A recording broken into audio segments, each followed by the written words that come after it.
बीड अल्पवयीन मुलीवरच्या अत्याचार प्रकरणासंदर्भात एक महत्त्वाची बातमी आहे। माजी मंत्री धनंजय मुंडे आता आक्रमक झालेत। गुन्हा दाखल झाल्यानंतरही क्षीरसागर आरोपी सोबत होते। मुंडेंनी संदीप क्षीरसागर यांच्यावर हा निशाणा साधलाय। पोलीस तपासावरही मुंडेंनी शंका व्यक्त केली आहे। प्रकरणाची एसआयटी मार्फत चौकशी करण्याची त्यांनी मागणी केली आहे आणि एसपी नवनीत कावत यांच्या भूमिकेवरही त्यांनी संशय व्यक्त केला आहे। बीडमधल्या अल्पवयीन मुलीवरच्या अत्याचार प्रकरणात धनंजय मुंडे आता आक्रमक झालेत। मुंडे यांनी थेट आमदार संदीप क्षीरसागर यांच्यावर निशाणा साधलाय।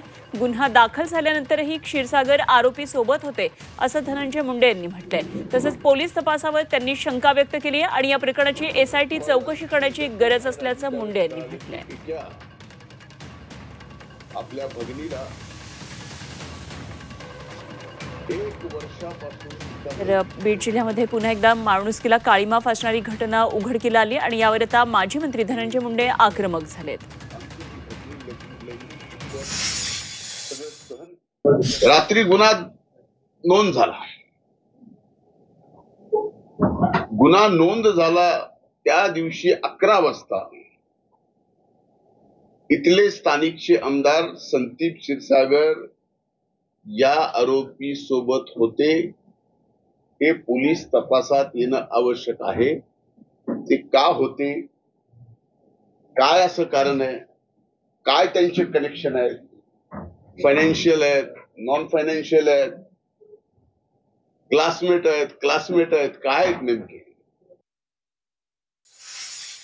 त्या प्रकरणामध्ये नेमका त्यांना न्याय कुणाला द्यायचा होता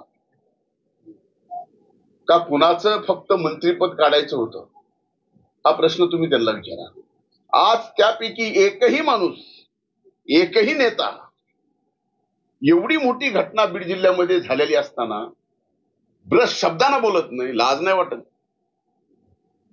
अरे आमचं तर तुम्ही सगळं काय काढायचं ते सगळं काढलं ना, आम्ही गप्पा राहिलो।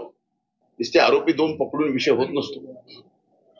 1 वर्षापासून तिचा लैंगिक अत्याचार चालू आहे, याचा अर्थ हा या 2 व्यक्तीला आणि त्या मुलीलाच तो माहिती असा होत नसतो।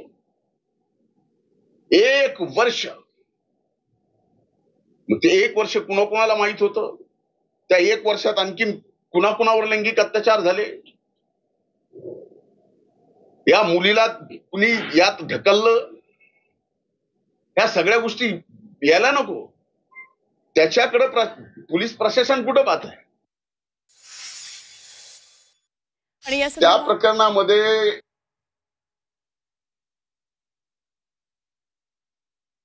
या संदर्भात आणखी माहिती जाणून घेऊया। आमचे प्रतिनिधी विशाल करोळे सध्या आपल्या बरोबर आहेत। विशाल, धनंजय मुंडे आक्रमक झालेले दिसतात आणि गुन्हा दाखल झाल्यानंतरही क्षीरसागर आरोपी सोबत होते अशा प्रकारे त्यांनी आरोप केलेला आहे। काय नेमकं आता या संदर्भात पुढे कारवाई सुरू आहे आणि मुंडे आता आक्रमक झालेले आहेत या बाबतीत? अनुपमा, तब्बल 1.5 वर्षानंतर मुंडे अशा पद्धतीने आता सक्रिय झालेले आहे आणि राजकारणात तेवढेच आक्रमक झाल्याचं चित्र आपल्याला पाहायला मिळतंय। बीडमध्ये क्लासेसच्या माध्यमातून मुलींचं लैंगिक शोषणाचं हे सगळं प्रकरण होतं। त्यामध्ये 2 शिक्षकांचा सहभाग होता आणि हे दोन्ही शिक्षक आमदार संदीप क्षीरसागर यांच्या संपर्कातले होते, यांच्या जवळचे होते असं सांगण्यात येत होतं आणि त्यामुळं कारवाई खचूर होते, कारवाई होत नाही अशा पद्धतीचा आरोप होत होता। त्यानंतर या दोन्ही शिक्षकांना अटक झाली।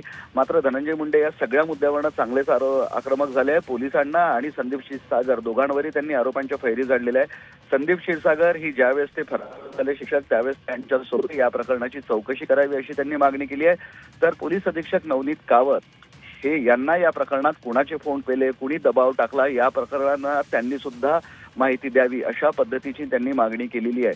ज्यावेळेस माझ्यावर आरोप झाले म्हणजे धनंजय मुंडेवर आरोप झाले त्यावेळेस तुम्हाला तात्काळ निकाल अपेक्षित होता, तुम्ही रस्त्यावर उतरत होते। मग 2 मुलींचं जर लैंगिक शोषण होत असेल तर आता ही सगळी नेते मंडळी गेले कुठे, पोलीस गेले कुठे असा सवाल त्यांनी उपस्थित केलाय आणि या सगळ्या याच्यात त्यांनी एसआयटी स्थापन करण्याची मागणी केलेली आहे। एकूणच या सगळ्या याच्यात त्यांची कुठेतरी बोचरी टीका करताना सल सुद्धा बोलून दाखवली आहे की माझं मंत्रिपद माझ्यावर आरोप झाल्यावर तुम्ही घेतलं तर आता संदीप क्षीरसागरांवर पोलीस कारवाई करणार नाही का, राज्य सरकार कारवाई करणार नाही का अशी खंत सुद्धा त्यावेळेस त्यांनी बोलताना व्यक्त केली आहे। त्यामुळे एकूणच बीडच्या राजकारणात आता धनंजय मुंडे पुन्हा एकदा आक्रमक झालेत, सक्रिय झालेत।